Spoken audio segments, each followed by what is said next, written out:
Good morning. Welcome to our webinar today. I'm Sara Wyant, the founder and president of Agri-Pulse Communications, and I'm delighted to see so many of you who have signed up to participate and hear more about our topic today, how phosphate CVDs squeeze U.S. farmers and threaten food security. A big thanks to Texas corn producers for sponsoring this webinar. Today, we're going to hear from our distinguished speakers with facilitated questions and answers. I'll make some brief speaker introductions and encourage all of you to dig into their full biographies on the Zoom webinar website. We also want to hear from you, our participants. So if you have questions after our formal presentations, please feel free to offer those questions in the Q&A portion at the bottom of your screen, not in the chat box. If you're experiencing any technical issues, please also use the Q&A function to make sure that our technical team can assist you. In addition, we're also recording today's webinar, and the webinar will be available in the next day or so on agripulse.com. So a couple of changes and some housekeeping for you. Our first speaker today was supposed to be Congressman Pat Fallon, who has represented Texas's 4th congressional district since 2021. He's a leading voice on national security and government accountability. And he commissioned the recent Texas A&M fertilizer study we're discussing today to address the rising input costs facing Texas producers. A graduate of Notre Dame and a U.S. Air Force veteran, he brings a disciplined, mission-focused approach to his work in agriculture and in Washington. But he's feeling under the weather and was unable to join us. So instead, I'd like to welcome his operations manager, Hannah Crossman, to share a statement from Congressman Fallon. Hannah? Good morning. Well, thank you. The statement from the congressman is, for 250 years, American farmers have been the epitome of hard work, endurance, and perseverance that quite literally feeds our nation. Keeping farms profitable is not just an agriculture issue, it's a food security and national security. The farm supply chain feeds 330 million Americans and deserves the same resilience focus as energy, semiconductors, and critical minerals. Thanks to our strong advocates like the Texas Corn Producers and National Corn Growers Association for keeping Congress informed on real farm issues. The countervailing duties on phosphate fertilizer imports imposed under Biden are backfiring, raising costs, and hurting farmers instead of helping them. These duties are meant to protect American industry, not push family farmers closer to the breaking point, which is why my office requested a study from Texas A&M Agriculture and Food Policy Center, which showed phosphate fertilizer prices rose nearly 29% while the full CVD was in effect, which led me to lead a letter with my colleagues to the International Trade Commission urging them to re-examine the CVD during the 5-year sunset review. Our farmers aren't asking for handouts. They want common sense policies that don't harm their ability to grow food. Skyrocketing fertilizer costs from a failed trade tool hurts the very people who feed America and keep us strong. Supporting our farmers is essential for food security, national security, and ensuring America never depends on others for food. We owe it to these patriots, just 1% of our population, but feeding all 330 million of us, to get this right. Thank you. Thank you very much, Hannah, for filling in here on the last minute, and we hope the Congressman feels much better soon. So thanks very much. Next, we've got a special guest who's also going to provide some perspective from a different part of the country. DaNita Murray is the Executive Director for South Dakota Corn Growers and a former member of the Senate Ag Committee staff. She's very well known in farm policy circles. So DaNita, I'd like to turn the stage over to you for some of your comments and insights. Thank you so much. I really appreciate it, Sara, and appreciate the ability to join today from the great state of South Dakota.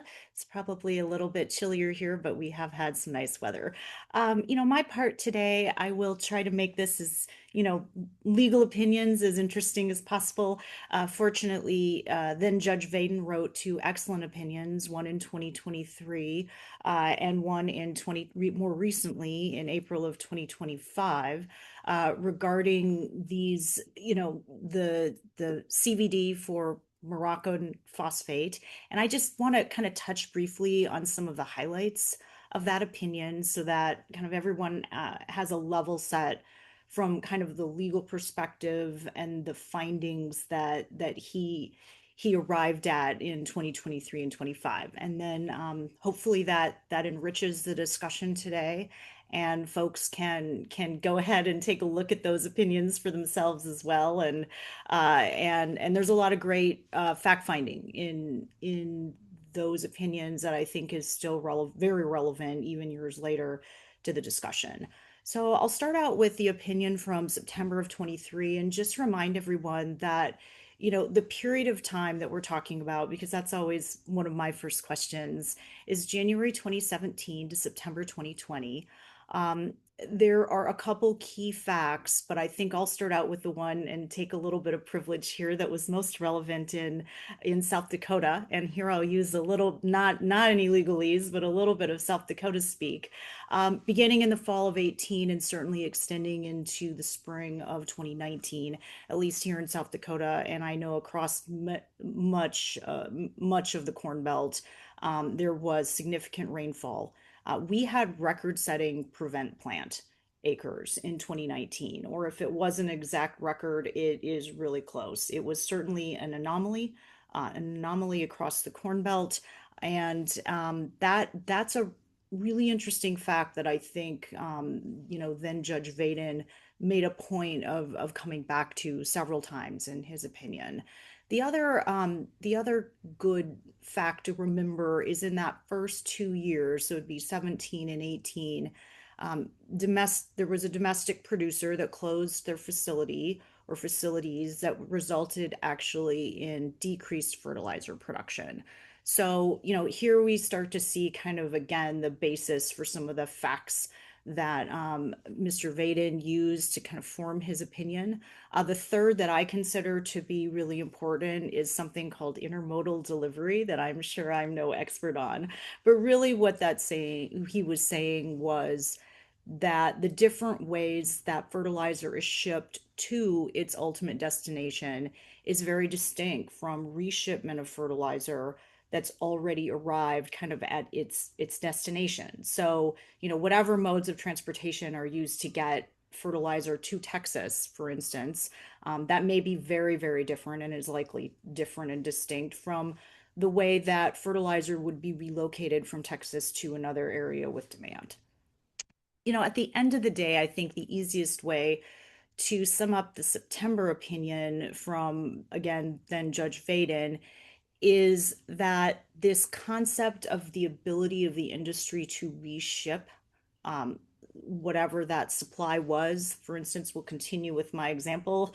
Let's say there's fertilizer sitting in Texas, but it needed to be moved because of, kind of what might happen with demand in different parts of the country due to weather. That was a really key part of the factual pattern that he analyzed and used to kind of arrive at a decision that, that since these two transportation questions are really distinct from one another, to just assume, or I think perhaps not accused, but asserted that the factual pattern that was laid out perhaps didn't delineate between those two types of scenarios when it came to shipment of fertilizer. And because of that really impacted the analysis then that's required by the statute when it comes to CVDs, which is regarding volume, price, and impact.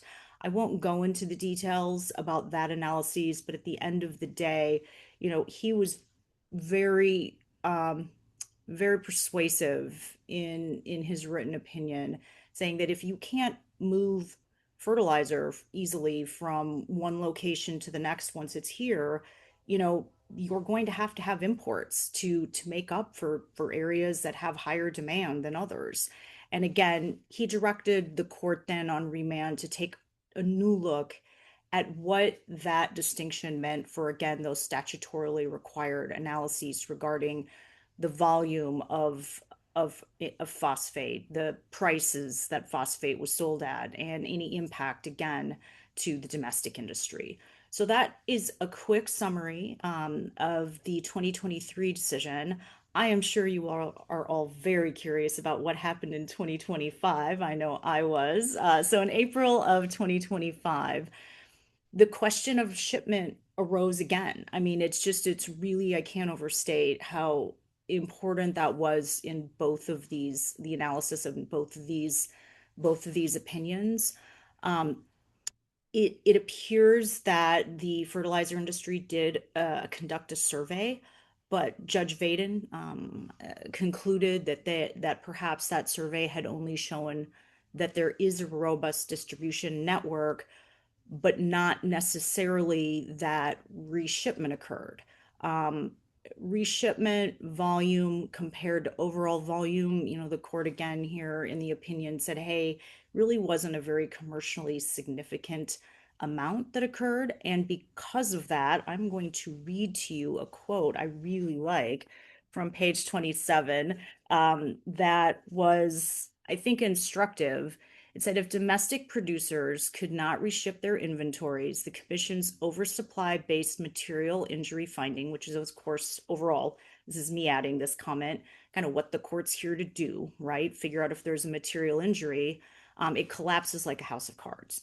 I will note that there's, again, a volume, price, and impact analysis that occurs again in this opinion, but I think the common thread between the two opinions really to me is this concept of, whether or not these imports were oversupplying the US market or whether they were just filling in gaps because of weather or because of, whatever the other relevant scenarios were in the marketplace that were occurring from January 2017 to September 2020. And that's, it's an interesting line through both of those cases that I think in the end really compelled him to reach the decision that he did, which was to remand back down to the commission to kind of reassess what they had done. So the decision they had reached in finding that the CVD was needed. The second case concludes again with an analysis on volume, price, and impact. There's some really good, simple explanation, really well written information starting on page 48 in that conclusion. If you're like me, and I'm no economist, so some of the analysis is, I'm sure, not above Dr. Fisher's head, but is above mine, at least at least for me. So urge folks to take a look at these two opinions. They're very instructive. I'm not sure much has changed in the structure of the fertilizer industry when it comes to really key facts like reshipment. So I think these two cases are a good indicator of kind of the discussions that we can have again now here in a new 5-year, in a new analysis that we're starting at the beginning of a new sunset review. Thanks, Sarah. I'll turn it back over to you. I hope I didn't take up too much time. No, that's great. Thank you very much, DaNita. And yes, we're going to welcome our next speaker, Bart Fischer, Dr. Bart Fischer from Texas A&M University, where he co-directs the Agricultural and Food Policy Center. He also serves as a senior advisor for federal relations in the office of the Vice Chancellor for Texas A&M AgriLife.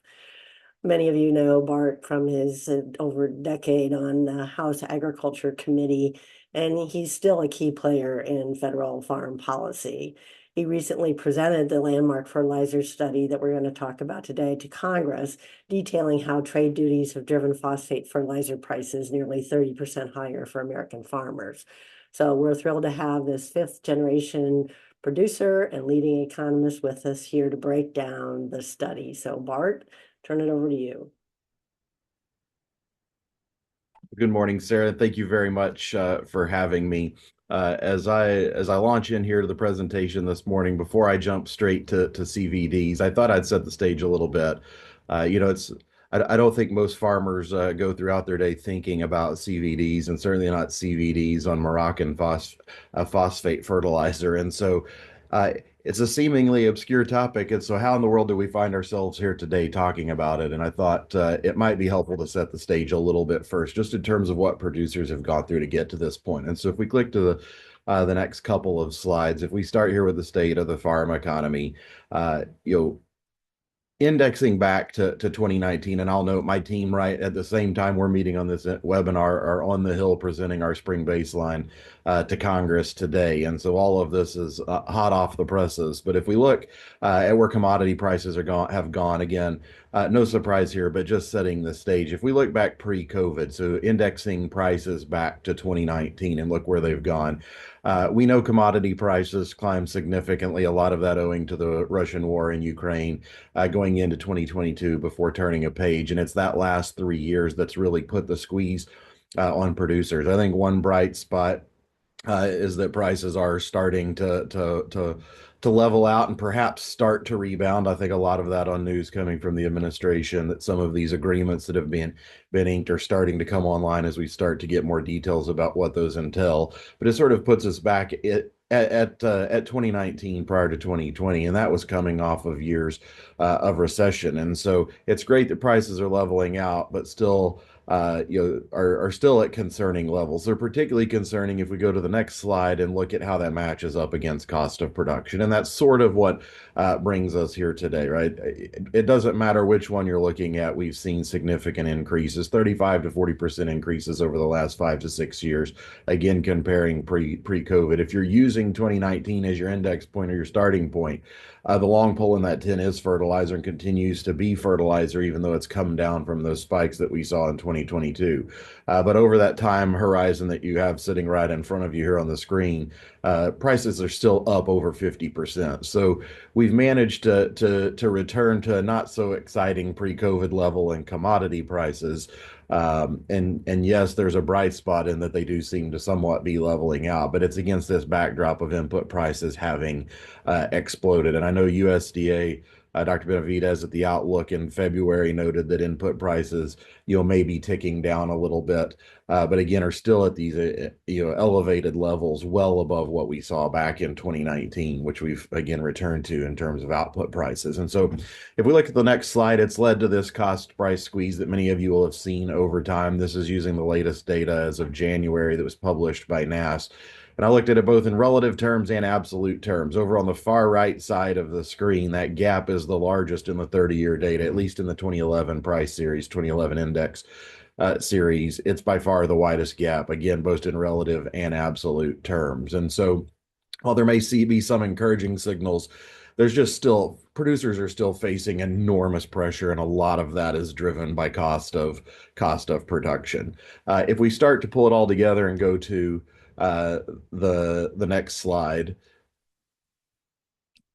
Here at AFPC, we maintain about 92 what we call representative farms across 30 different states. And again, this is being presented on the Hill today, but I wanted to go back and look at, how did this outlook change over the last 4 years, just to try to put all of this in context. And so these are our 25 feed grain farms. I think we're across 11 different states. We have representative feed grain farms. And if you look up in the top left, I pulled the 2023 outlook where we're starting to come down off that peak. You start to see some cash flow pressure pop up, and don't worry about all, if you want the nuance of all these charts, they're available on our website. I'm happy to send them to you. The point of it is mainly just the preponderance of red that you see, where we color code red. Red is bad, obviously green is better, and yellow's in the middle. But as you get into 2024, you start to see more of that cost pressure pick up, affecting cash flows, starting to eat into equity. You get to 2025. It's why we had all the conversations we've had last year about the need for bridge assistance heading into 2025. But yet here we are in 2026, where arguably that outlook is even worse than it was in 2025. And so these problems, while again, there are some positive signals, from the grower's perspective, there just continues to be an incredible amount of pressure out there. And so we're here talking about CVDs today on fertilizer, but it's against this backdrop where they're just being squeezed from every angle and trying to find a way to cash flow, where where at this point with most crops underwater, the one thing they're banking on is trying to make above average yields to be able to offset some of that cost increase, which is also hard given a lot of the weather pressures we face around the country. And so the bottom right is the outlook as of today, where we currently stand on the feed grain farms. So if we switch to the next slide, because of that outlook, we know we've had lots of assistance, and most growers I talk to are actually pretty wary of the aid. And I think you saw that reflected in Congressman Fallon's comments at the top of the webinar. The growers, they don't want a handout, right? They'd rather have markets that work. But we obviously operate in a highly global market. Where yes, the current administration is trying to reset some of the rules of the road, but part of that is because of all of the litany of things we deal with around the world. And so here, and it's also against the backdrop of the Farm Bill sort of having been displaced by ad hoc assistance over the last several years. It's hard to get a Farm Bill done. Congress has increasingly sent more through ad hoc assistance. But the challenge is all that shows up. It's unreliable, unpredictable, and it largely shows up at the end of the year. But I also hear these comments of like, well, how much more could we possibly need? We've provided all of this aid. And so we went back and looked at it in this Southern Ag Today article, again, which is public.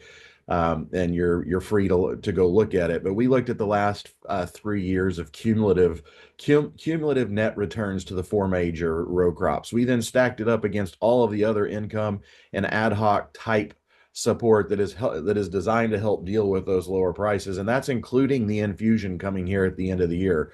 In the 2025 crop year via the improvements in the One Big Beautiful Bill. We added all of that. We added ECAP from last spring. We added the FBA, the Farmer Bridge Assistance that's landing in checking accounts, bank accounts right now.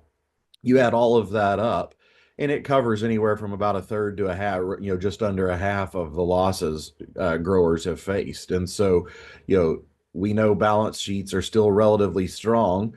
But you can only survive so many years of equity erosion before you start to scratch your head of why are we doing this, right? For those of us who don't work daily on the farm, who have a salaried income, if you're watching your retirement, I mean, one, you can't necessarily contemplate it coming down, I guess, depending on how much you have in the market. But if you watch your retirement account going the wrong direction long enough, eventually you start to question why you're doing what you're doing. And so we ask a lot of growers, we've piled a lot of risk on top of them, and a lot of that loss, despite the fact Congress and the administration has done a lot to help, growers are still shouldering more of it than everyone else is. And so you do have a wariness of all of this aid coming in, but I think you have an acknowledgement that, well, absent that, what do we do? How do we cash flow in the spring and put a crop in the ground without that sort of infusion? So I think there's an acknowledgement that it's necessary. But if you go to the next slide, then when I travel across the country, I sort of hear this growing concern that, well, this huge infusion is intended for us, intended to help stop this equity erosion. But a lot of the chatter that I hear is this concern that a lot of this aid, because it is coming via ad hoc assistance at the end of the year, is just flowing right into input cost. And I think Congress has tried to address this. The infusion in the One Big Beautiful Bill, was an investment in standing farm policy, but you still have a lot of this concern that if we're pumping out over $1 billion, that is sort of, towards the end, right in advance of the growing season, and all in liquid form, near the growing season, it's much easier for that to translate. It also then raises all sorts of questions, the ability to translate that or to capture that into increased cost has a lot to do with the market power that input firms can or cannot exert. And so it's started to raise all sorts of questions about concentration. So you have this weird dynamic at play right now where growers are facing significant losses. They're shouldering a lot of that on their own.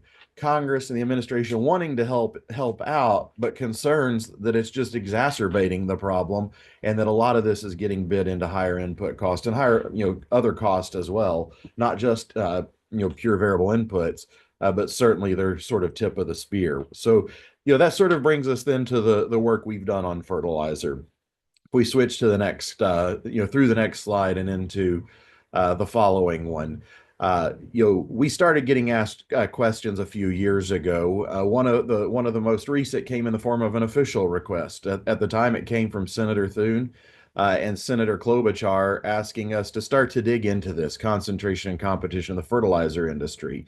Part of that owing to the spike that we saw, pre-2022 in fertilizer prices. And so I won't delve into that one today since it's not the main topic here for us today, but it does sort of help set the stage because again, a lot of these concerns and what's bubbling under the surface is just how much ability do input suppliers have to control price. And then against that backdrop, when we start to do other things that drive price up even further, it just compounds the challenge that growers are facing. And so in this particular report, one of the things we looked at, we know that natural gas is one of the biggest drivers of fertilizer prices. And so we looked at the case of anhydrous ammonia. We backed out the natural gas component to look at that differential and how close it tracks then to corn prices. And the reality is it tracks very closely, very highly correlated with natural gas not explaining near as high of a percentage as we thought it did. And so,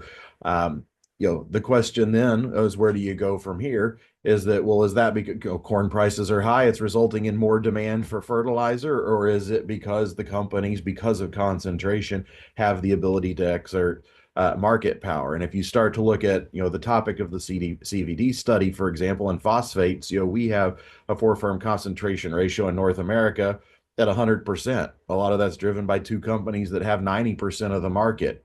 But then it also depends on where you set the scope. If you go out globally, that percentage falls to 25%, which wouldn't raise a lot of eyebrows. And so I bring it up here because there's still a lot of questions out there. And I know, DaNita invoked Judge Vaden on the cases. Now in his new role as deputy secretary, he's probably one of the leading voices on this, of wanting to dig into market power in general on inputs to ensure that producers are not being harmed. And so to me, those are good questions to be asking. So if we then fast forward a little bit to get into the final part here, just strictly on the report that we just did on CVDs, if we can go to the next slide. And actually, before I get to that one, sorry, on this issue of concentration and competition, particularly as it relates to price transparency, that was something else we addressed in that report. And again, this is still very much a live issue because Senator Thune just introduced his bill this past week. And so all of these things are still very much percolating as policymakers try to get their arms around it. So now onto the CVD study that we just did. So this study was requested by Congressman Fallon from Texas, whose staff led off the webinar here today. It was done in response to, if we can go to the next slide, it was done in response to the CVD that were imposed in response to the request from Mosaic that ITC look into subsidization of the Moroccan fertilizer industry. And so just to very quickly step back from it a little bit, for those of you who aren't terribly familiar, DaNita gave you a readout of the cases, but just very quickly, if you don't deal with AD and CVD cases all the time, they're really designed to provide remedies for U.S. industry, U.S. producers who are material injured by imports of product that are sold less than fair value or normal value, as we would say. And so if you're selling below fair value, you're dumping into the country. We have the anti-dumping statutes that can help address that.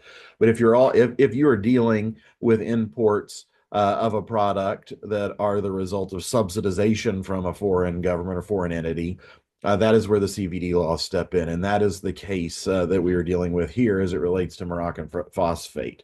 Where does that authority come from? From the Tariff Act of 1930.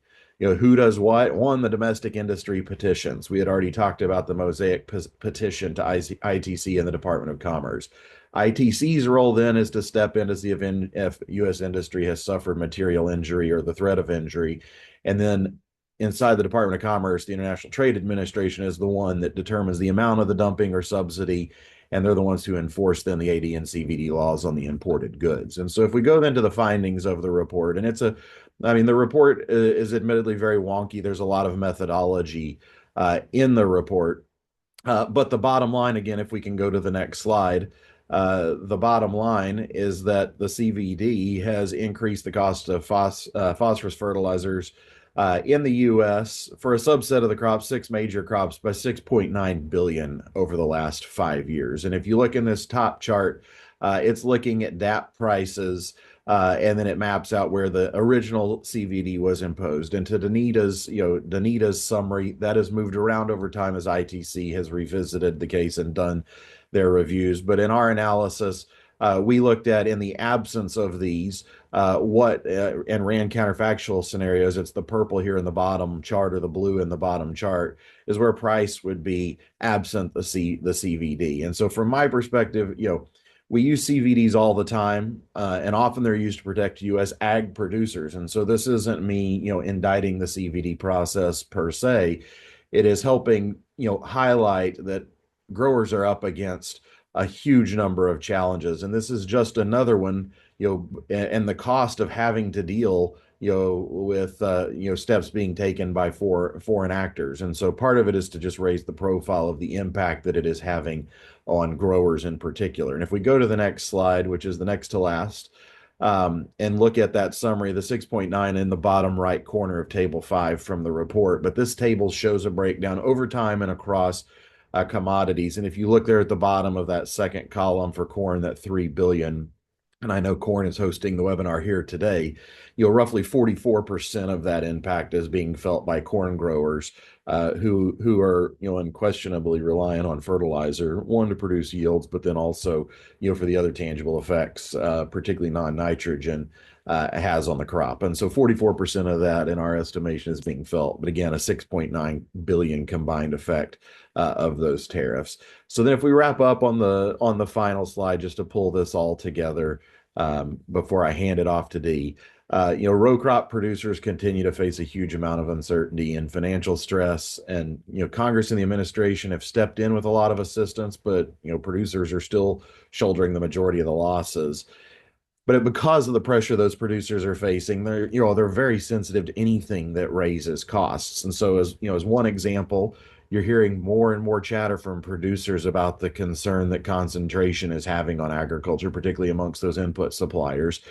Beyond that, then, while these AD and CVD laws are designed to protect domestic industries, and while they play an important role, the CVD and phosphate imports is coming at a time when farmers really can ill afford it. And so you're going to hear a little more about that from Dee upcoming here in a second, but I'll look forward to your questions when we wrap up. So thank you again, Sara.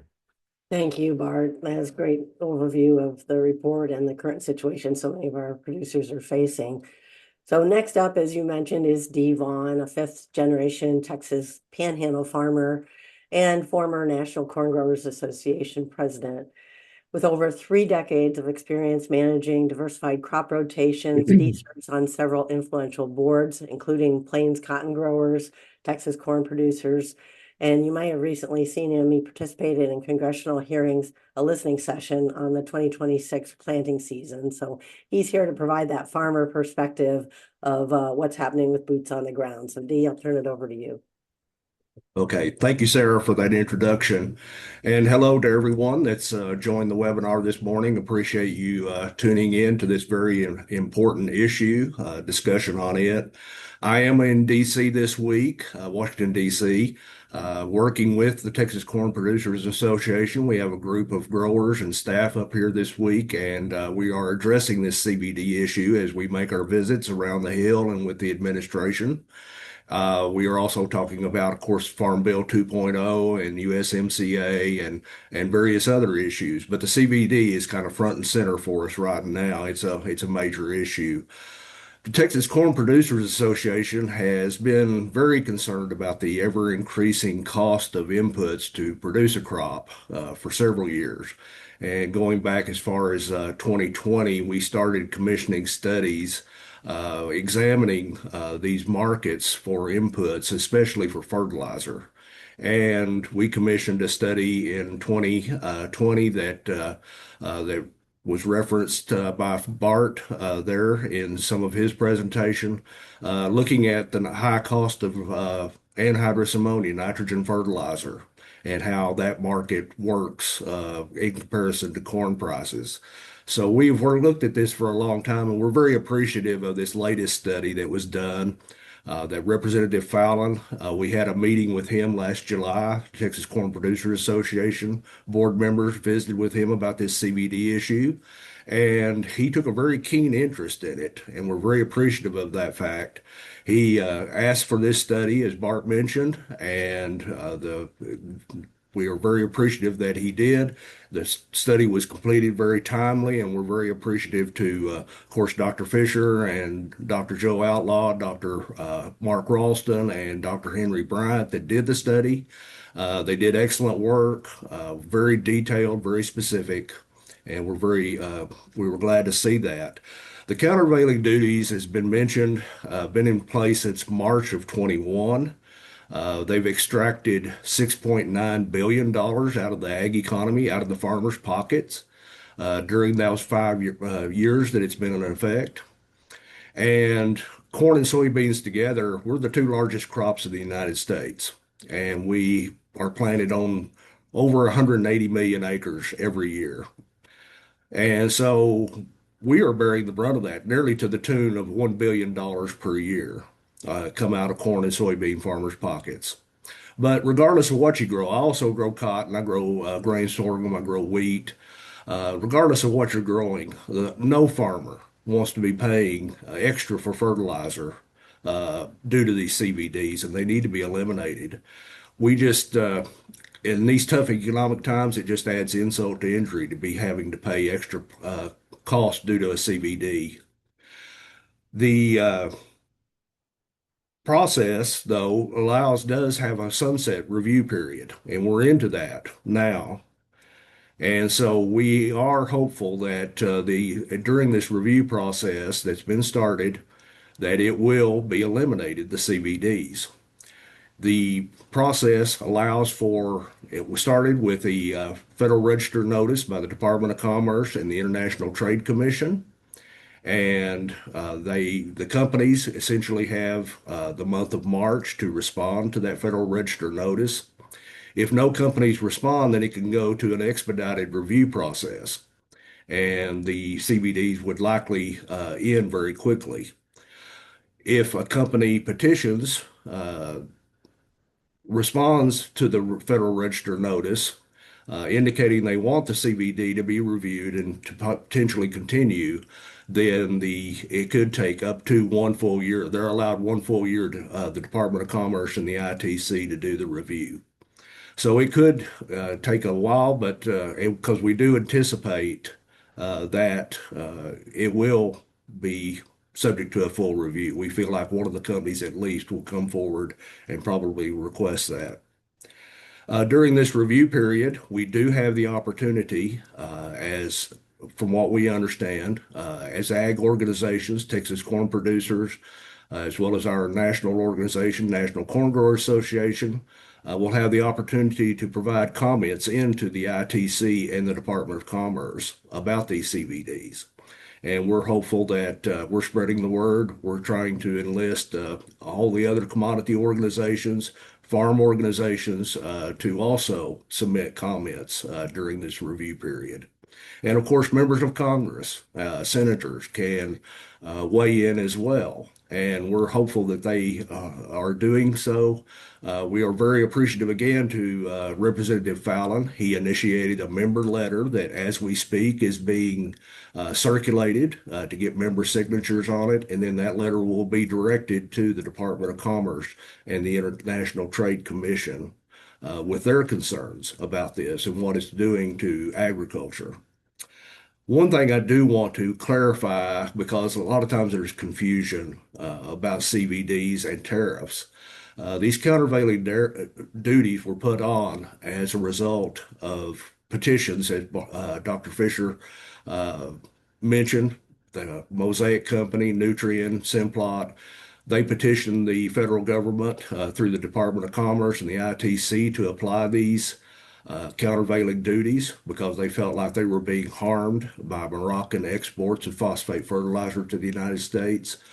But it's important to note that they are not part of President Trump's trade and tariff agenda, where he's trying to hold our trading partners responsible. They are totally different animals, and so we need to keep that in mind as we discuss this as these CVDs. The CVDs are only part of the problem, though, that is causing our input cost. Dr. Fischer mentioned the market power that these companies potentially can use.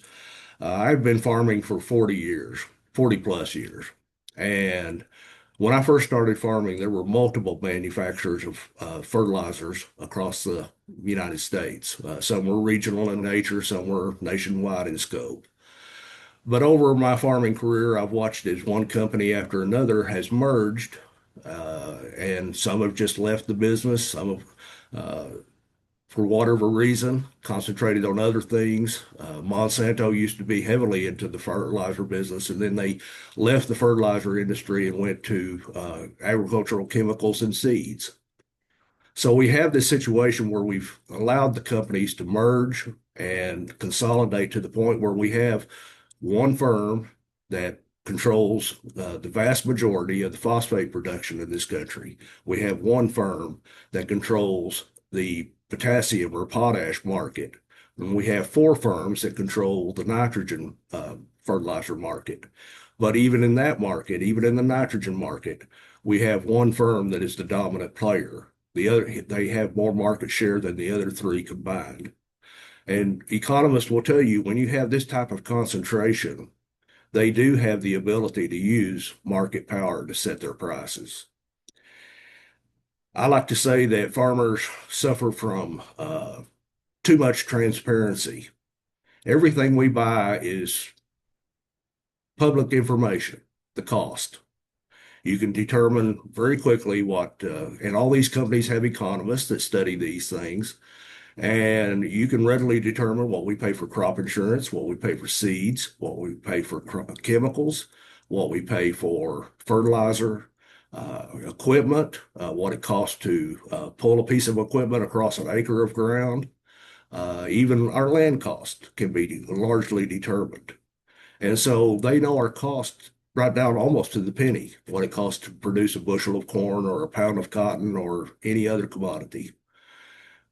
On the other side, on the income side, they know what our gross income is. They have the ability, they know about what our average production is, bushels of corn per acre. They can go to the Chicago Board of Trade, which is prices are published every business day. They can look at cash elevator prices that are published online and in the public. So they know exactly what we're receiving for our crops, gross income. And then they also even know what we can anticipate getting from like the Title I programs within the Farm Bill, or if there's an ad hoc payment like the recent Farmer Bridge. They know exactly what that level of income is to the farmer. And so as Dr. Fischer mentioned, there's, are we doing more harm than good sometimes with these payments, because it just seems like the input costs rise and take away all of the benefit. And so it's very discouraging to us that we work very, very hard to get a farm bill, work for years. Farmers like myself that come to DC and work to get a farm bill, we sit down with the policymakers, we try to craft a good farm bill that provides an adequate safety net, and then we see that it's eroded, the benefit of it, the safety net is eroded before the ink is dry on the paper. And that has to be frustrating not only for us, but it has to be frustrating for the staff and the committees and the members of Congress that work hard as well for years to craft a farm bill. We must have competition in this market place for fertilizer and for all of our inputs, really. We just have to have competition. And the federal government is the only entity that can provide that, ensure that we have that competition in the marketplace. The CVDs, though, are something that we would call it maybe low-hanging fruit. It's something that can go away and help to give some immediate relief on these phosphate fertilizer prices. And so we're very involved with trying to get these CVDs removed, get that relief. Our younger farmers are struggling. They don't have the equity that farmers of my generation have had 40 years to build some equity. We can withstand a little bit of strife in the economic place. But these younger farmers don't have the benefit of having that equity. And if we lose our younger farmers, who's going to provide the food, the fiber, and the fuel to feed this nation and keep it going, as well as much of the world? And with that, I'll turn it back to Sara. All right. Thank you very much, Dee. And I really appreciate the farmer perspective that you're bringing to this. I'd like to have Bart come back on screen and DaNita, and we'll have a discussion here and take some of your questions. I see some are coming in already. So we'll start with a couple of mine. And I'd like to start with you, Dee. Just given your experience, not only on your own farm, but with other farmers that you're talking to, we've heard so much frustration with these input costs, fertilizer being one, of course. But I also, in here in town for National Ag Day and lots of presentations that have been made. And one comment that was made at USDA was that farmers aren't really going to see much of an impact from the Gulf conflict and other current events right now because almost everybody bought all their fertilizers in the fall. Given that, prices weren't all that robust, I mean, do most of your producers, are they already pre-purchased and so aren't looking at the concerns so much for 2026 as they are for 27? Well, there's still a lot of concern for 26. We've seen some product substitution in some markets. They're saying that they don't have MAP and DAP, the 1152.0 and the 1846.00 products, and they're being told that they have to switch to a product that's less concentrated with phosphate called MES, and it has a lower concentration, but they still want the same price for that phosphate product, even though it has fewer pounds of actual phosphorus in it. And so we have that situation. We have some guys that are being told that even though they had it booked and even paid for in cases, it's going to be on allocation. Urea specifically and some of the nitrogen products, it's going to be on allocation, and they may or may not get what they have booked. And then, of course, we have producers that November and December are some of the highest phosphate prices we've had until just recently. And a lot of farmers were looking at those prices and saying, I don't know whether I can buy that or not. So they put off the decision to buy, and now they're in a position where fertilizer has gone even higher and they still haven't bought. So there's a lot of things that are we've done some straw polls. We know there's quite a bit of fertilizer that has not been purchased. I have roughly 20% of my operation that I normally don't fertilize until April, and I've not purchased that. And so I know a lot of neighbors are in the same situation, if not more so. DaNita, how about in South Dakota? What are you hearing from your growers on their buying? I would echo what Dee just said. Here we have anecdotal stories and information that, there's up to in and around, a quarter potentially of growers that didn't buy in time, didn't manage to. That's not insignificant here. We're concerned about that, the 1 out of every 4 corn acres then not having what it needs to go forward in 2026, like Dee mentioned. So I think, this may be an issue that varies a little bit by region, but I can say here in the upper Midwest, you will not find universal pre-purchasing. Thank you for that. Bart, I want to turn to you for a second, just on some of the things that you presented in the overall situation where you talked about whether the farmer aid is being captured by some of these higher input costs. I thought it was interesting, given the state of the overall commodity prices, that farmland values, especially on my farm in the state of Iowa, not only held steady, but went up just a little bit. So is it also farmland values that are being impacted by some of the aid that's coming out and being captured by that, in addition to the input cost potentially? Yeah, no, absolutely. So, I mean, I focused on input cost here today, but I think it's also, I mean, it's cash rent. I think you can make arguments about equipment as well. So, I mean, there's lots of concentration in a lot of areas. I think there's other factors affecting cash rents as well. But yeah, no, I mean, I think It's across the board. And one of the points I was stressing, I think one of the particular challenges for ad hoc, and you know, I, we've long debated whether you can capitalize, farm bill programs as well. But if you think about something like a PLC, right, it doesn't pay until a year after harvest, and we complain about that and how long it is. But when you're planning in advance of planting and you don't know until 12 months after harvest if you're getting a payment, it's a lot harder to capitalize that into an input cost. I'd say the same with crop insurance, right? Particularly at prices we're at right now. And so you're far removed from harvest. It's hard, in that scenario that Dee described, right, where folks know what it's costing you and all these things.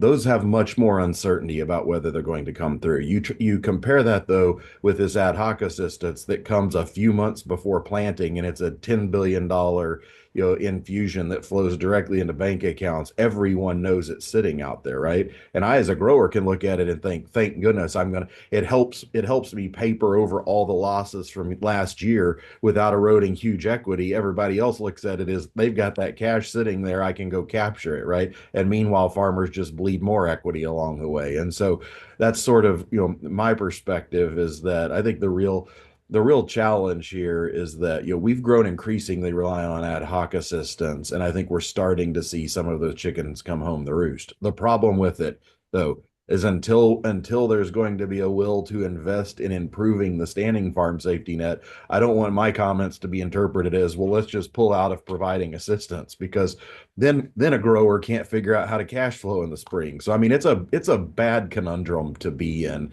and there are solutions to it. It's just we know the challenges of getting anything done politically, and I think this is just one example of that. Yeah. And Dee, you're walking the halls trying to make a difference there on all these fronts, I know as well. So a couple other questions, and a lot of them come in on the report.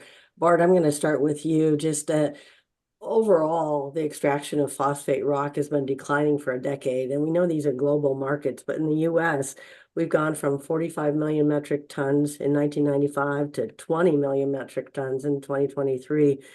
Any other background that you can share on why our domestic production has been dropping so much? Is it that much easier and cheaper to import than, or are there other factors that weren't addressed as part of the report?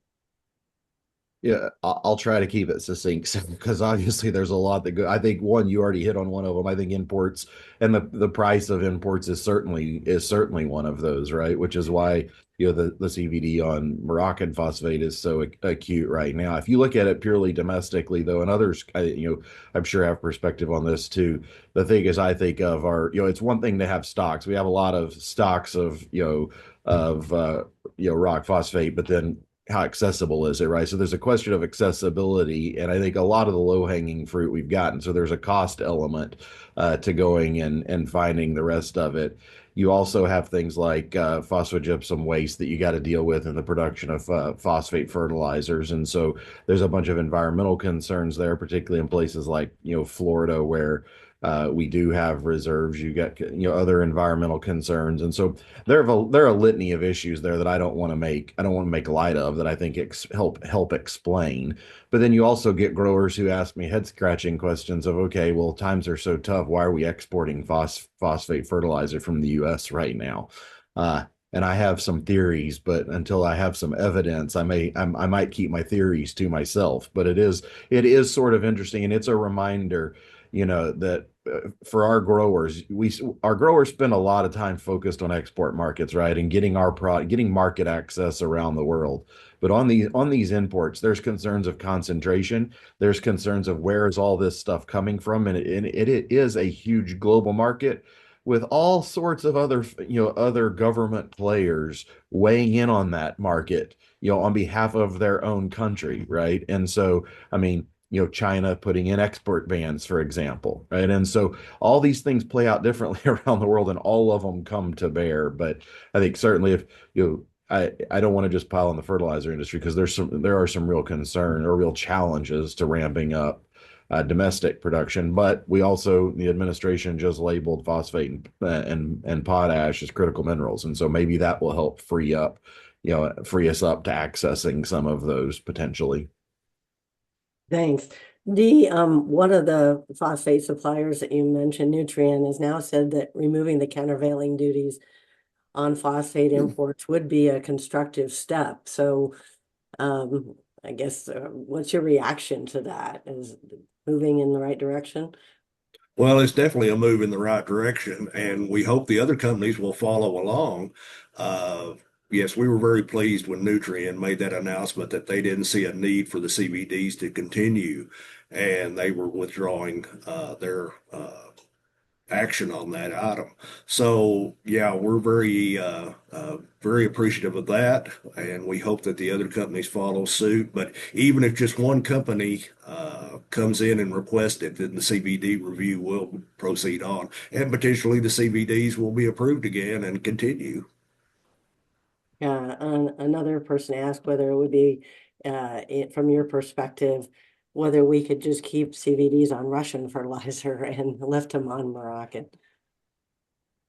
That's a question for the International Trade Commission and Department of Commerce. I'm not the Russian, of course, we have our issues with Russia, and that's a foreign policy question as well. So, yeah, that's probably not one. That's one above my pay grade, I'd say. Right. Questions from the audience. This one's pretty technical, Bart, so I'm going to throw it to you. There was a question about the formula, that you could have used actual global prices on DAP map and TSP during that time period rather than a rock price formula that was used in your analysis. You want to explain how that came about? Sure. So I guess a couple of things just very quickly. One, we're dealing primarily with the effect of, the CVD on Morocco, right? And so there's certainly an interest in isolating the effects from that. And so I guess a couple of things to add to that. One, our methodology followed a peer-reviewed process. So, Beeler is a paper that was done in sort of our flagship publication in Ag Econ that went through the peer review process. And so we followed that methodology and largely improved on it in a couple of ways, mainly in the input prices we use. So one, instead of using Henry Hub on natural gas, we use the European price because it closer aligns with what Morocco actually uses. And similar for, we included sulfur prices because obviously sulfur is a huge, input in the production of phosphate fertilizer. And so, but one of the components of that is that we followed that peer-reviewed published methodology. The other, though, is that we did use DAP, and so we use Moroccan DAP prices.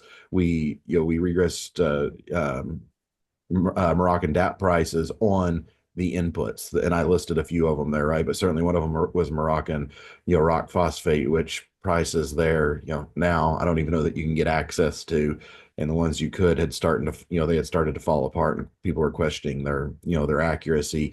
Regressed it on European natural gas, as I mentioned, and sulfur as well. And so we did regress DAP prices. It wasn't, rock phosphate that we were trying to analyze. We were using DAP prices, but I'm happy to also, if folks want to reach out to me, and we can chat offline and, get much more in the weeds if folks want to. Thank you. I know that's probably a much longer discussion than we have time for here. Ed Weinberg has been asking several questions. This will have to be the last one, and I'll start with you, Bart. How do you rationalize the precipitous drop in phosphate cost during 2024 compared to the other years? Is that due to certain factors that could be explained? Yeah, and I may need to go back and look at that one too, but I'm pretty sure that aligns with ITC ratcheting the CVD back up, right, in late 2023. And so I think there's certainly an element of the CVD being ratcheted back up after review that contributes there. But if there were other I don't have the timeline of DAP movement in my memorized in my head. So I'm happy to go back and look to see if there are other contributing factors. And DaNita can correct me if I'm wrong, but I'm pretty sure that overlaps pretty darn closely, towards the end of 23 going into 24 with the ramp back up in the CVD on Morocco. DaNita, anything you want to add to that? No, I'm just pleased that Dr. Fischer remembers the rules of engagement he was taught by his lawyers on the house side so well. Well, and we had another comment said, excellent presentation. So you've gotten some questions and some kudos. So that's always good. I'm afraid our time is about to end, and we're not going to be able to get to all the questions, but we'll capture those here. And certainly, as Bart said, he's willing to follow up with folks and do some additional engagement. We really appreciate all of you for participating today, and appreciate Texas corn producers for the sponsorship and making this discussion possible. We also want to make sure that you know that you can come back to agripulse.com in the next couple of days, and you'll have the full webinar available for you to view again or to share if you weren't able to make this time slot work. And we also want to let you know that if you want to continue to stay involved and educated about these issues, that you can scan this QR code and join us on agripulse.com for a free month subscription. Or if that doesn't work for you, you can always send an email to Pam at agra-pulse.com and she'll get you set up. Thanks again for everybody, and have a great rest of your day.